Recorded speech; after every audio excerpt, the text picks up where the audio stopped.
Hi, I'm James, and in this video, we're going to talk about simplifying the process of managing our money and investing. And I'm going to share with you how I got started and what I do now. So I heard a quote about 2 years ago, and it was by James Clear, the author of the book Atomic Habits. And it goes something along the lines of, we don't rise to the level of our aspirations, we fall to the level of our systems. And basically what I took from that is, we can have all these lofty goals and ideals, but if we fundamentally have poor habits that aren't really, or just habits that aren't conducive to producing that result of what our goals or our lofty ambitions are, then we won't produce those results because our habits are going to get in the way. And I realized at the time that it was very true for me. I'd had all these, pretty big ambitions and goals over the years. But I don't know, I just had some bad habits that I'd keep falling back on and that would kind of just stop me from, maybe getting to where I wanted to be with not just finance, but in other areas of life as well. And so at the start of 2019, I decided that instead of setting New Year's resolutions, as one of my best friends asked me, what's your New Year's resolutions this year? And I said to him, you know what, I'm actually not doing New Year's resolutions this year. Instead, I've decided that I'm just going to focus on creating some good habits and figuring out how I can just work on a few basic little habits and systems that are going to help me produce the results that I want in a couple areas of life, and just focus on one habit at a time. So this bloody siren happens every time. Okay, siren's gone. So the first process that I worked on, the first little system, was my money system. So what I decided to do was I just took a look at where I was spending my money and how much was coming in and how much was going out.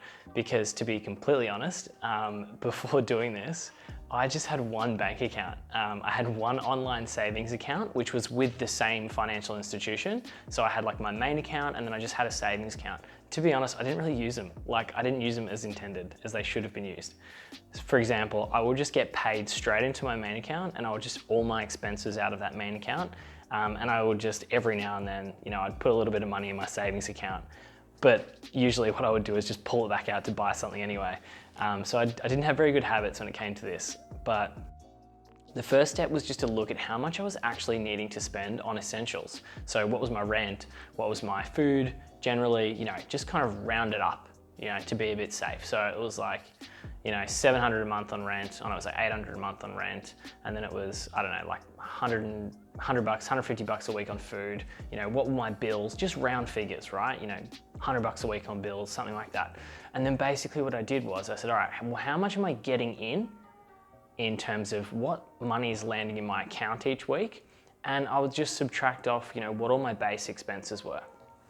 And then I would say, okay, how much of that remaining do I want to save?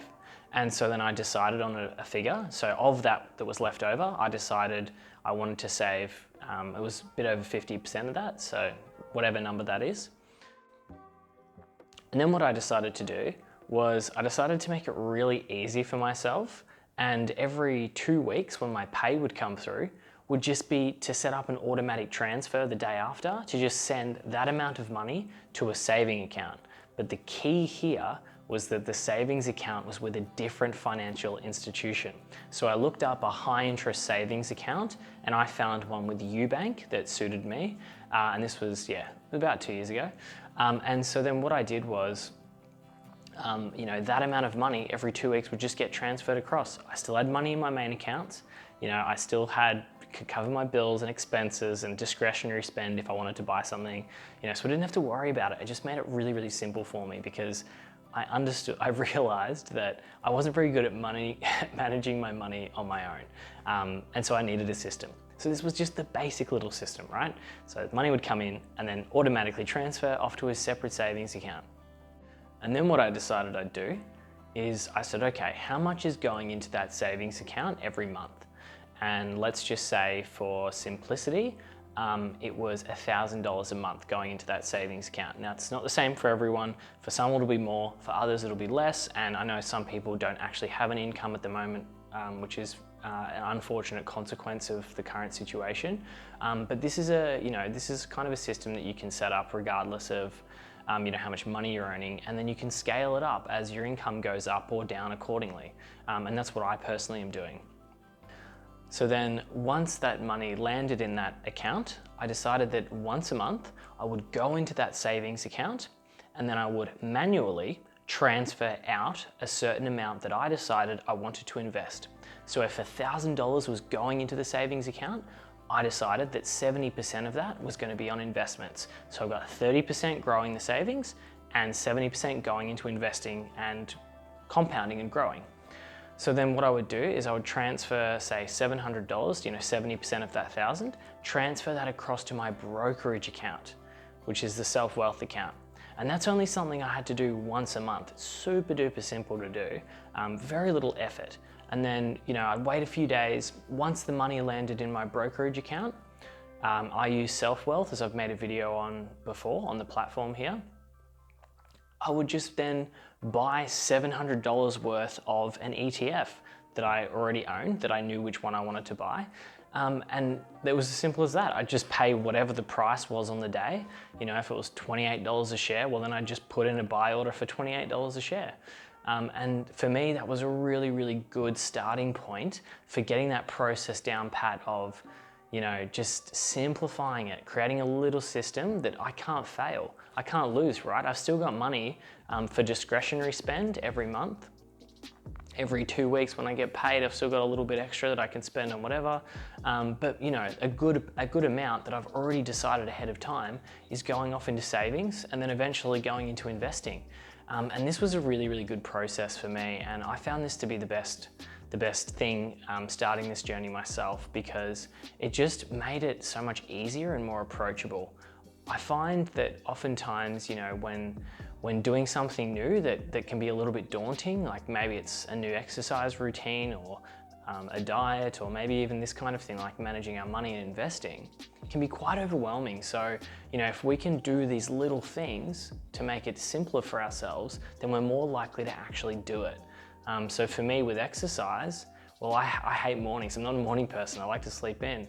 But, back when the office was open and I was training in the mornings with one of my mates before work, I made sure that every night before going to bed, I packed my bag for the morning, I sat my clothes right there on the chair, and it was all ready to go. So when the alarm goes off at 5:45, I'm up, I'm dressed, and I'm gone. It was just, I'd already made it easy. If I even had to pick what socks I was gonna wear in the morning, there's 0% chance that I would have made it out the door before the train was due. So, I think that kind of, for me, the real importance here is, we need to make things easy for ourselves, because if we make things easy for ourselves, then we'll actually do them, because our brains, and it's human nature, is to find the path of least resistance, to do the easy thing. So if you're like me and you're naturally, a little bit lazy, and you'll take shortcuts where you can, well, rig it for yourself so that the shortcut is for a good outcome. And the amazing thing about this for me is I'd had, goals with my finances and ambitions in the past, but my processes, my systems were crap, my habits were crap, and so I never achieved the results that I wanted. But then once I'd set up the systems, the results just happen. It's just a matter of time, because you just make it simple and you just do it. So I think probably the main takeaway here is, to get an understanding of where you're at, what your inflows and outflows are, really simplify it. And then just figure out a way you can make a little system, maybe it's worth getting a new bank account that's hard to touch with a different financial institution like I did. And then maybe the next thing in that is to set up some automatic transfers every time you get paid, so you don't even have to think about it. And then the next step might be, okay, well now you've got that system, let's work on the investing part of it once we've actually worked on the savings part of it.